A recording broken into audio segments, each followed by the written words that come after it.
নমস্কার সকল দর্শক বন্ধুদের আরও একটা নতুন ভিডিওতে অনেক স্বাগত। তো আপনারা আমার সেই গোলাপ গাছগুলো দেখতে পাচ্ছেন, যেগুলো কিছুদিন আগেই আমি পুরো রিপোর্ট করে নতুনভাবে বসিয়েছিলাম। আমার চ্যানেলে অলরেডি একটা ভিডিও দেওয়া আছে, তখন গাছগুলো কত ছোট ছিল। তো এখন আস্তে আস্তে গাছগুলো বাড়তে শুরু করেছে। এইরূপ পরিস্থিতিতে যদি গাছের একটু পরিচর্যা না করি, তাহলে পাতা হলুদ হয়ে যাবে এবং গাছগুলো কিন্তু আর ভালোভাবে বাড়বে না। তো সেই কারণে আমরা এই মুহূর্তে গাছের গোড়ার কন্ডিশন দেখে গাছে কী সার প্রয়োগ করা যায় সে বিষয়ে আলোচনা করব।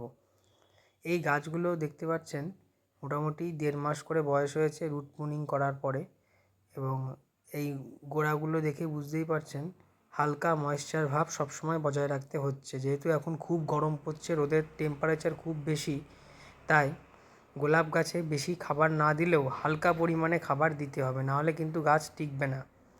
এখানে আমার যে জৈব সারটা মিক্সিং করা রয়েছে, এর মধ্যে 50% জৈব সার রয়েছে, আর সব 10% করে করে বাকি প্রোডাক্টগুলো দেওয়া, যেমন হাড়ের গুঁড়ো, নিম খোল, সর্ষের খোল, তারপরে কিছুটা পরিমাণ phosphate sir, sulphate of potash ইত্যাদি সব মিশিয়ে তৈরি করা।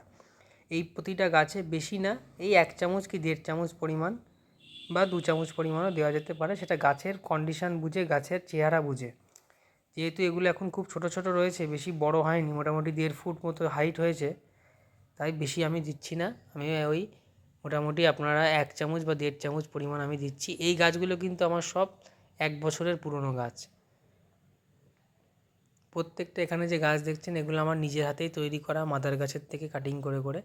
তো এইভাবে প্রত্যেকটা গাছের গোড়ায় অল্প পরিমাণ, গাছের গোড়ায় দেবো না, একদম টবের গা বরাবর দেবো, যতটা গাছের গোড়ায় না লাগে সেটা দেওয়ার চেষ্টা করব। দিয়ে যদি মাটিটা খুঁচিয়ে দিতে পারেন তো ভালো, আর না দিলেও অসুবিধা নেই, ভালো করে জল দিয়ে দিতে হবে যাতে সারটা দ্রুত মাটিতে অ্যাবসর্ব করে যায়। ঠিক আছে?